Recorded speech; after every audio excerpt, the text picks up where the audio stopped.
오늘 하나님께서 주신 이 본문 말씀으로 복음을 전하는 자세 이라는 제목으로 말씀을 선포합니다. 세상 도처에는 하나님의 명령하심을 따라 곳곳에서 복음을 전하고 심지어 순교까지 당하는 분들이 많이 있습니다. 여러분들은 보셨습니까? 저는 복음을 전하다가 순교를 당하는 세 분의 그 안타까운 모습을 동영상을 찍어 보낸 것을 제게 보내준 것을 보면서 얼마나 마음이 안타까웠는지 몰랐습니다. 동영상으로 보고 있으니까 옆에 있을지라도 아마 우리는 제가 어찌할 수는 없었을 거예요. 누군지는 모르지만 그 안타까운 상황을 촬영을 해가지고 그래서 온 세계에다가 배포를 한 겁니다. 이런 상황에서도 복음을 전가하는 수많은 사람이 있기 때문에 하나님 나라가 이루어져 가고 있습니다. 그 많은 사람 중에 한 분인 윌리엄 페이라는 분이 있습니다. 그는 약 2만 5천 명에게 복음을 전했다고 그렇게 말합니다. 그런가 하면 1981년 이후부터 전 세계 교회를 다니면서 자신이 복음을 전하여서 실질적으로 구원받고 이 모든 과정을 나누고 있는 그런 분입니다. 윌리엄 페이는 이렇게 말합니다. 말문이 열리면 전도가 즐거워진다. 두려움 없이 전하라. 이렇게 권면을 하고 있죠. 여러분, 우리는 다른 말 참 잘합니다. 이런저런 말 막힘없어요. 그런데 안타깝게도 복음을 전하는 데는 그냥 딱 입이 닥치는 거예요. 왜 그렇습니까? 두려움이 있는 거예요. 혹시 내가 제 친한 친구의 복음 전해가지고 안 듣게 되지면 사이가 나빠지지는 않을까? 나 창피당하지는 않을까? 왜 전도하다 보면 별의별 사람 다 만나거든요. 진짜 힘든 사람 만나는 거요. 정말 싸늘한 사람 만나고요. 입에 담지 못할 욕을 퍼붓는 사람을 만나기도 합니다. 그런데 우리가 두려움 없이 담대하게 전하려고 그러면 오늘 이 본문 말씀을 자세히 들을 때에 누구나 그렇게 전할 수가 있습니다.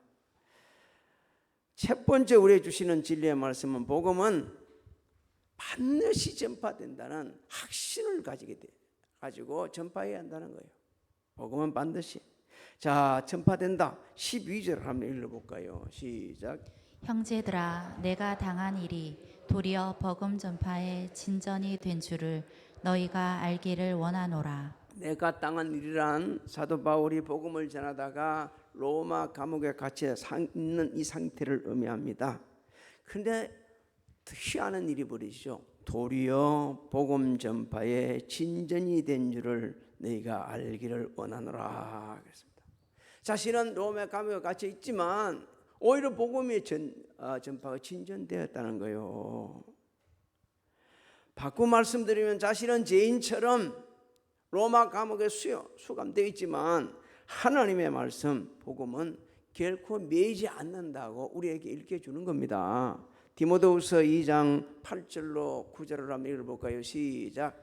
내가 전한 복음대로 다윗의 씨로 죽은 자 가운데서 다시 살아나신 예수 그리스도를 기억하라. 복음으로 말미암아 내가 죄인과 같이 매이는 데까지 고난을 받았으나 하나님의 말씀은 매이지 아니하니라. 할렐루야. 믿습니까? 하나님의 말씀은 매이지 않습니다.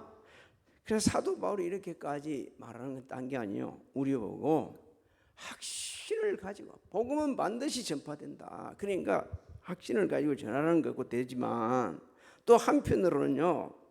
빌립보 교회 성도들을 비롯하여 자신을 염려하고 있는 모든 교회 성도들에게 너무 걱정하지 말아라. 걱정하지 말아라. 비록 나는 수감되어 있어야 복음은 진전된다. 이렇게 걱정하지 않을 것을 지금 염려하지 말 것을 당부하는 거예요. 왜냐하면 그 당시 다른 사람들이 사도 바울의 모습을 보게 되지만 긴박감의 연속이에요. 언제 죽을 줄도 모르고요. 또 어떤 일이 일어날지도 모르는 이런 상황이었습니다. 다시 한번 오늘 우리에게를 한번 돌려봅니다. 이 말씀을 오늘 우리에게 돌려보면 복음을 전하다가 극한 상황이 당할지라도 낙심하지 말라는 거예요. 낙심하지 말고 전하면은 반드시 믿고 구원받는 사람도 있다, 이렇게 말씀해 주는 거예요. 그 사실을 13절로 14절을 통해 가지고 자세하게 읽혀줍니다. 13절 14절을 읽어봅니다. 시작. 이러므로 나의 매임이 그리스도 안에서 모든 시위대 안과 그 밖의 모든 사람에게 나타났으니 형제 중 다수가 나의 매임으로 말미암아 주 안에서 신뢰함으로 겁없이 하나님의 말씀을 더욱 담대히 전하게 되었느니라. 당시 시대는 로마 황제나 국가의 그 로마 국가의 중요한 기지, 이런 부분을 지키기 위해서 최고의 엘리트를 모집한 사람들입니다. 최고의 엘리트. 그러니까 그 밖에 모든 사람들은 제수들의 탈옥을 막기 위해서 이 자신의 손에다가 제수들과의 이 쇠사슬을 연결시켜 가지고 감시하는 사람을 말합니다. 이 사람들한테 사도 바울이 감옥에 같이 있으면서 복음을 전하는 거예요. 또 복음을 전하지 않더나 또 사도 바울을 딱 보는 순간에 저 사람 우리하고 다르네, 저 사람이 진짜 믿는 예수님이 있는가 보네 할 정도로 그런 삶을 산 것이었습니다. 그러니 행제 중 또 교회 감옥 안에서는 그런 일이 벌어졌다면 바깥에서는 어떤 일이 벌어졌습니까? 행제 중 다수가 나의 매임으로 말미암아 주 안에서 신뢰함으로 겁없이 하나님의 말씀을 더욱 담대하게 전하는 역사가 일어난다는 거예요. 사도 바울이 감옥에 갇혀가지고 있는 것을 모습을 보고 도전을 받아가지고 복음을 전한다는 거예요.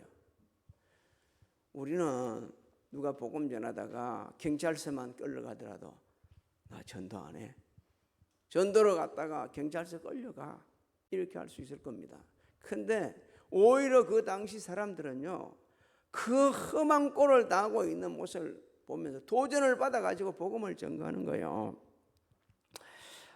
우리나라 이 정치 지도자들 중에 참 어려운 시기를 겪으면서 주변 젊은이들에게, 사람들에게 많은 그 영향력을 끼친 그런 분들이 많고, 그러면서 이 나라 주권자가 된 분들도 있죠. 그 중에 한 분이 김영삼 대통령입니다. 자기를 꼼짝달싹 못하도록 그 집에다 갖다 놓고 있을 때에, 가택연금을 하고 있을 때에 이렇게 이야기합니다. 닭 모가지는 뭐 해도요? 비틀어도 뭐가 온다고요? 새벽이 온다. 그러면서 말이요, 희망을 주면서 그 자기를 있는 그 경찰들 지킨 사람들한테 막 희망을 주는 메시지를 전하는 거예요. 이건 그뿐만 아닙니다. 진짜 고난 중에서도 김대중 대통령께서도 그렇게 했고 많은 분들이 그렇게 했습니다. 오늘날 여러분 영적으로, 육신적으로, 마음적으로, 정신적으로 죽어가는 사람들이 얼마나 많은지, 그 중에도 자살하는 사람들이요, 우리나라는 안타깝게도 하루에 버스 한 대, 고속버스 한 대 사람들이 죽어가고 있습니다. 그렇게 많은 사람이 자살하고 있어요. 아이도 안 놓으면서도. 이런 상황인데 우리가 너무 안일하게 앉아있다 안 됩니다. 마음을 우리 새롭게 가다듬어야 됩니다. 같이 합시다. 복음은 전하면 반드시 결과가 있다. 믿습니까? 반드시 결과가 있습니다. 감옥 속에서도 복음이 전개지고, 감옥 속에 앉아있는데도 사람들이 도전을 받고 전가하는 역사가 왜 오늘날은 안 일어나겠어요? 일어납니다. 우리 교회가 앞장서서 온 성도들이 함께 복음을 전하며 수많은 영혼들이 죽기로 들어올 때 주변에 있는 교회, 대한민국 교회는 다시 회복될 줄로 믿습니다. 우리가 열심을 다하면 되는 거예요. 두 번째, 복음을 전하는 자세는요, 순수하게 전하는, 순수하게. 사도 바울이 복음을 전하다가 감옥 속에 갇힌 것을 보고 어떤 사람은 겁없이 순수하게 담대하게 복음을 전개했지만 그렇지 못한 사람들도 있었다고 합니다. 15절 17절을 한번 읽어볼까요? 시작.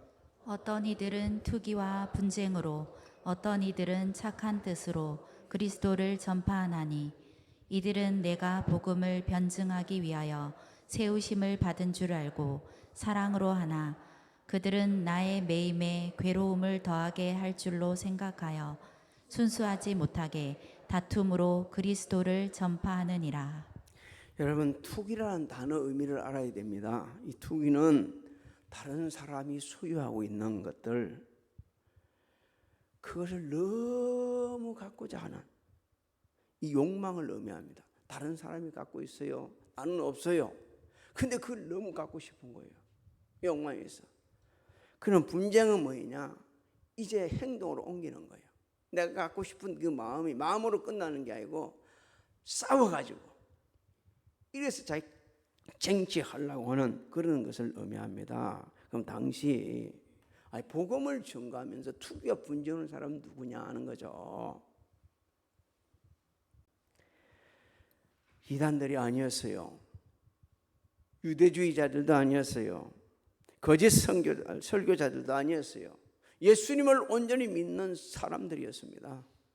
그 왜 그렇게 했었나? 사도 바울이 감옥에 갇혀 있는 동안 그의 그 유명세, 능력, 그리고 목회 현장의 모든 유익한 것을 빼앗아 가지고 자기 것으로 삼겠다는 이 잘못된 마음을 가지고 있는 그런 사람들이 한 거죠. 이러다 보니까 순수한 마음으로 복음을 전한 것이 아니라 자기를 위해, 사람 구원을 위한 것이 아니고 하나님 명령을 따라 구한 것이 전한 게 아니고 자신의 유익을 위해서만 한 거예요. 반대로 다시 착한 마음으로 복음을 전한 분들도 있었습니다. 하나님께서 바울을 사도로 세우셨네, 확신을 한 거예요. 사도 바울에 대한 친절한 마음, 사랑으로 동력하면서 순수하게 복음을 전하는데 전념을 한 겁니다. 오늘 우리에게 놀라운 진리를 하나님께서 말씀해 주시죠. 너희도 복음을 전할 때 순수하게 전해야 된다. 이웃 초청만을 위해서 전하는 자가 되어서는 안 됩니다. 우리 교회만 부흥하기 위해서 전하는 자가 되어서도 안 됩니다. 하나님의 명령을 따라 주님 한 영혼을 천하보다 귀하게 여기는 그 마음을 품고, 그리고 때를 얻든지 못 얻든지, 상황이 어떠든지 좋지 않든지 마지막 순간까지 주신 사명을 감당하는 마음으로 복음을 전해야 합니다. 그럼 어떻게 우리가 순수한 마음으로 복음을 전할 수 있을까? 하나님께서 베푸신 은혜, 그 위대한 사랑을 늘 기억한 자만이 순수하게 복음을 전할 수 있다고 성경은 우리에게 말씀해 줍니다. 하나님께서는 영원히 죽을 수밖에 없는 우리 죄를 예수님께 전가시키십니다. 그리고 죄를 사해 주셨어요. 예수 그리스도 안에 있는 영생을 선물로 주셨습니다. 할렐루야. 그래서 이 땅에 사는 게 전부가 아니고 천국 소망을 가지고 살아갈 수 있도록 우리에게 은혜를 베풀어 주셨어요. 그 은혜를 기억하고 있는 성도들은 언제나 순수하게 복음을 전한다는 거예요. 자기 드러내려고 하는 게 아니고, 자기가 어떤 사람이 알리려고 하는 것도 아니고, 그냥 순수하게 예수 그리스도의 마음을 품고 복음을 전하는 겁니다. 또 우리가 하나님께서 우리에게 주신 이 위대한 명령, 이것을 마음에 새기고 있을 때 순수하게 복음을 전할 수가 있는 겁니다. 여러분, 하나님의 명령은 반드시 지켜야 합니다. 반드시 지켜, 안 지켜도 되는 게 반드시 지켜야 돼요. 우리 주님은 성천하시면서 온 세계 만민에게 나아가 복음을 전하러 하셨습니다. 그러면 기적이 일어난다. 마가복음 16장 15절로 18절에 있습니다. 시작. 또 이르시되 너희는 온 천하에 다니며 만민에게 복음을 전파하라. 믿고 세례를 받는 사람은 구원을 얻을 것이요 믿지 않는 사람은 정죄를 받으리라.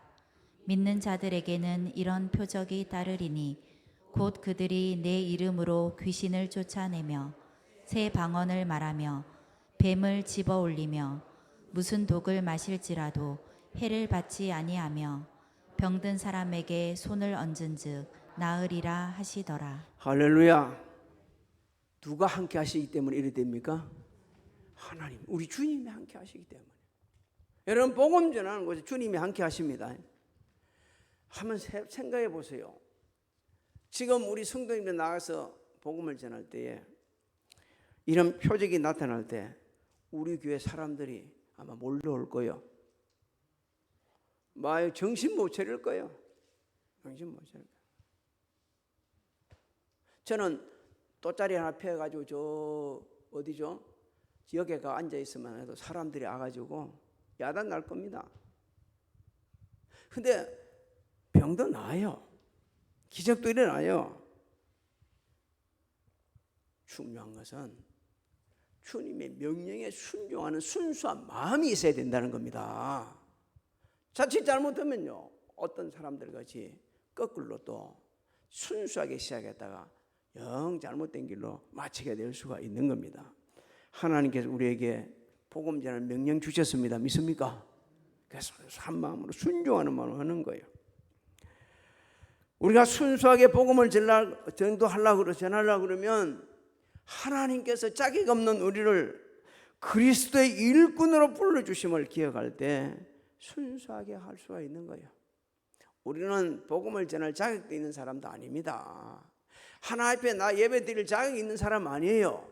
하나님의 은혜로 우리가 구원을 받았고 또 하나님의 자녀가 되는 권세를 허락해 주셨고 천국의 영원한 소망을 가지고 살아가게 해주셨고 그게 넘어서 하나님께서 우리에게 주님의 일꾼으로 불러주셨습니다. 이 일꾼으로 불러주신 사람들은요 선한 청지기 자세로 섬기는 거예요. 하나님께서 주신 모든 것을 선용하는 거예요. 특히 어렵고 힘들고 고달픈 사람들을 돌아보는 겁니다. 그러면서 복음을 전할 때 효과적으로 전할 수가 있는 거예요. 제가 이렇게 얘기하는 게 아니고 하나님께서 야고보 사도를 통해 말씀을 하십니다. 야고보 사도를 통해 말씀하셔요. 야고보서 1장 26절 27절을 읽어봅니다. 시작. 누구든지 스스로 경건하다 생각하며 자기 혀를 제갈 물리지 아니하고 자기 마음을 속이면 이 사람의 경건은 헛것이라. 하나님 아버지 앞에서 정결하고 더러움이 없는 경건은 곧 고아와 과부를 그 환난 중에 돌보고 또 자기를 지켜 새 속에 물들지 아니하는 그것이니라. 아멘. 참 힘들고 어려운 상황 속에 있는 분들 많죠. 이런 분들에게 예수 믿으세요 100마디 하는 것보다 말없이 다가가가지고 그 힘들고 무거운 짐을 위로해주고 격려해주고 함께 나눌 때 그 사람들은 바꾸시는 거예요. 제가 여러 번 말씀드렸어요. 그래서 그 책을 읽으면서 이 어떤 영원히 사라지지 않아서 자꾸 얘기합니다. 너무 또 내가 감동을 받았고 2차 세계대전 때 한 아이가 굶주려갖고 배가 고파 있는 거예요. 빵집에 빵이 꽂아 냄새가 너무 좋아. 먹을 길이 없어. 그런데 그 모습을 집차를 타고 지나가던 미군이 하나 본다. 그러고 내려가지고 들어가서 빵을 사는 거예요. 한 보따리 사가지고서 그 빵을 그 아이에게 전해주는 거예요. 그러니까 그 아이가 이렇게 말했답니다. 아저씨는 하나님 같습니다.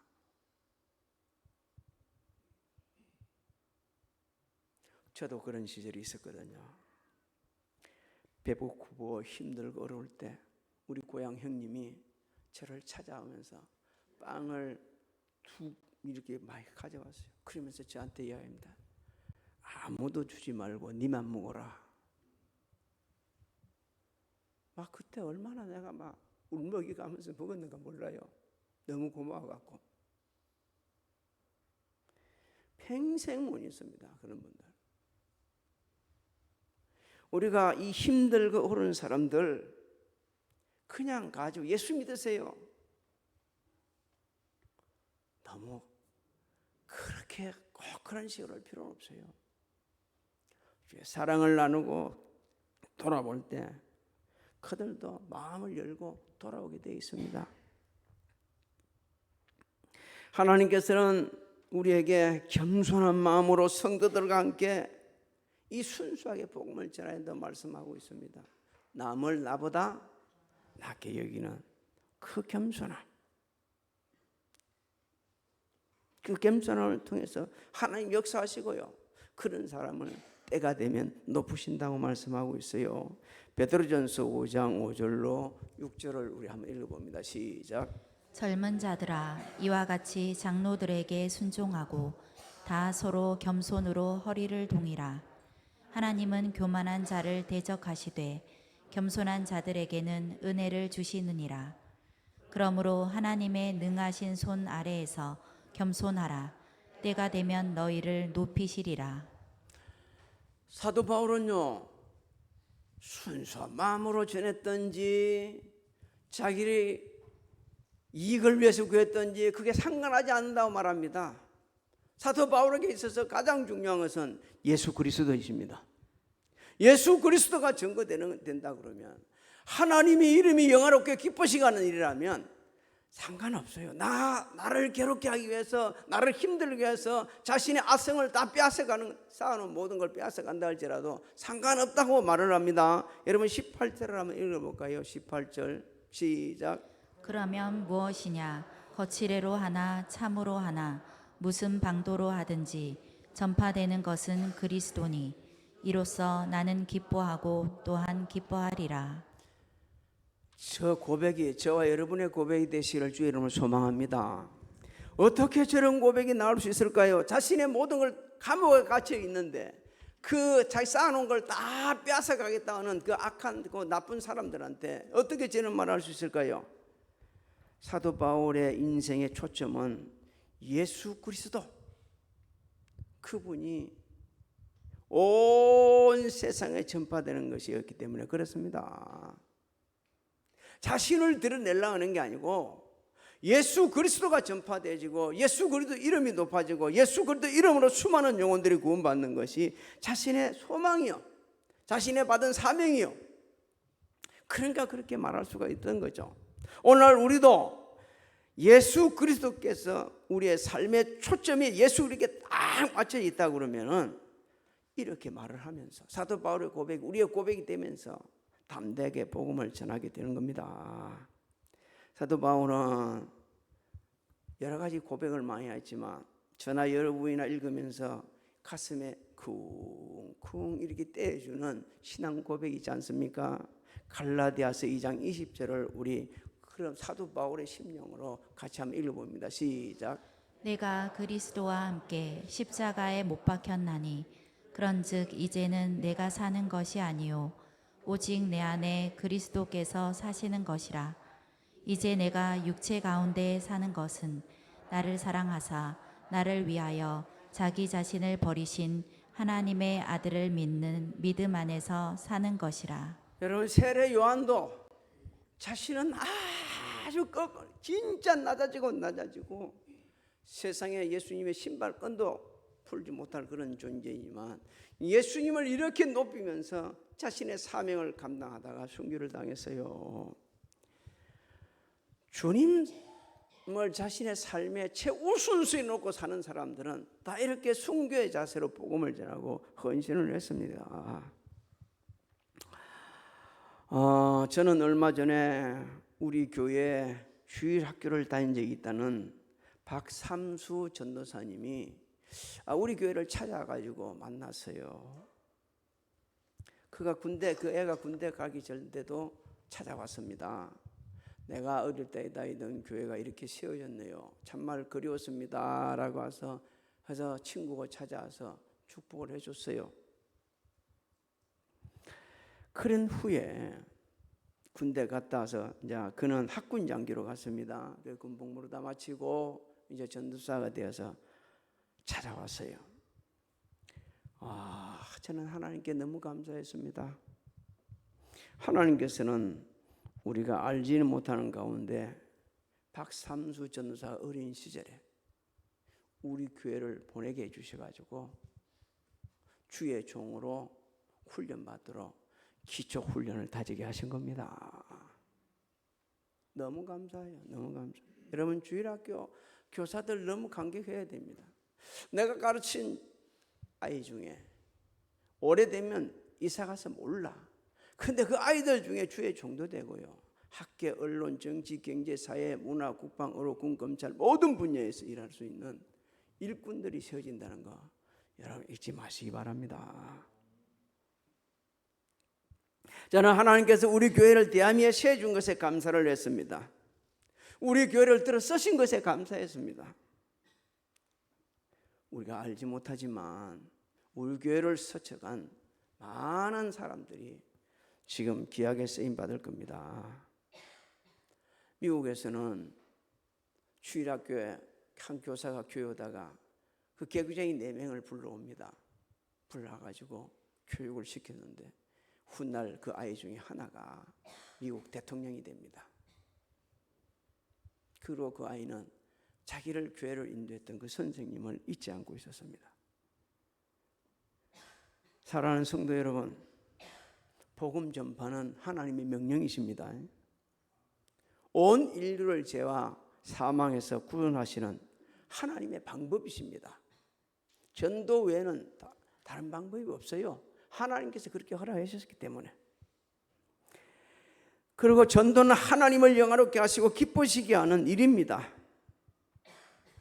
전도는 세상에서 우리가 할 수 있는 최고의 선한 일입니다. 영원히 죽을 수밖에 없는 자들을 영원히 살 수 있는 길로 인도하고요. 지옥 갈 인생을 천국하게 만들고요. 사람 안 될 것을 사람 되도록 예수 만나 변화되어 새 사람 되게 하는 너무 선한 일이기 때문에 우리는 해야 돼요. 돈 주고? 아니요. 사도 바울은 베드로와 요한은 말해서 내게 뭐는 없다고 그랬어요? 응가 그러면 없어요. 그런데 내게 있는 누구를 줬어요? 나사렛 예수 그리스도 이름으로 평생 걷지 못한 그 사람을 이렇게 세웁니다. 지금도 영적 안전뱅이들이 얼마나 많은지 모릅니다. 그러면서 자신은 절대 그렇지 않다고 자신이 최고라고 하는 사람이 얼마나 많습니까? 이런 사람들 예수 만나게 되면 변화되게 됩니다. 왜? 하나님 말씀에 능력이 있기 때문에. 로마서 1장 16절로 17절을 한번 읽어볼까요? 시작. 내가 복음을 부끄러워하지 아니하노니 이 복음은 모든 믿는 자에게 구원을 주시는 하나님의 능력이 됨이라. 먼저는 유대인에게요 그리고 헬라인에게로다. 복음에는 하나님의 의가 나타나서 믿음으로 믿음에 이르게 하나니 기록된 바 오직 의인은 믿음으로 말미암아 살리라 함과 같으니라. 믿습니까? 우리 믿음으로 이렇게 되었습니다. 그 다음에 하나님의 말씀의 능력도 믿으시기 바랍니다. 전하면 됩니다. 전하면 되는 거예요. 그래서 오늘 오후에 우리 밖에 나가는 거는 한번 그냥 썩 헛져 지나는 게 아니에요. 믿음을 갖고 나가는 거예요. 가능하면 나가가지고 복음을 전하는 거예요. 그러다 보면 하나님께서 역사하실 겁니다. 하나님 역사하시는 거예요. 전도하다 보면 때가 이름에 구원받게 하시는 분이 하나님이십니다. 스데반 집사는 복음을 전하다가 유대인들에게 돌에 맞아 죽습니다. 순교를 당할 때에 마지막 그 생을 마치기 전에 이렇게 기도합니다. 주 예수여 내 영혼을 받아주시옵소서. 주여 이 죄를 그들에게 돌리지 마옵소서 하면서 생을 마칩니다. 우리는 스데반 집사나 사도 바울이나 세례 요한같이 복음을 전하지 못하더라도 그러나 순교자의 마음으로 그런 마음을 품고 나를 사랑하사 나를 위하여 자기 자신의 몸을 버리신 하나님의 아들을 믿는 믿음으로 때를 얻든지 못 얻든지 복음을 전하셔서 천하보다 귀한 영혼을 구원으로 인도할 뿐 아니라 자 여러분의 삶도 주 안에서 평강하고 복되시기를 주님의 이름으로 축복합니다. 축복합니다. 이혼 초청에 지금은 우리 주 예수 그리스도의 은혜와 하나님 아버지의 만극하신 사랑하신가 성령님의 감화감동 교통의 역사하심이 교회에서 가정에서 각자 위치에서 예배드리는 사랑하는 성도들 머리에와 가정 직장 사업장 신행하는 모든 일들 우리 교회 모든 사역 위에 지금으로부터 영원토록 함께 하실지어다.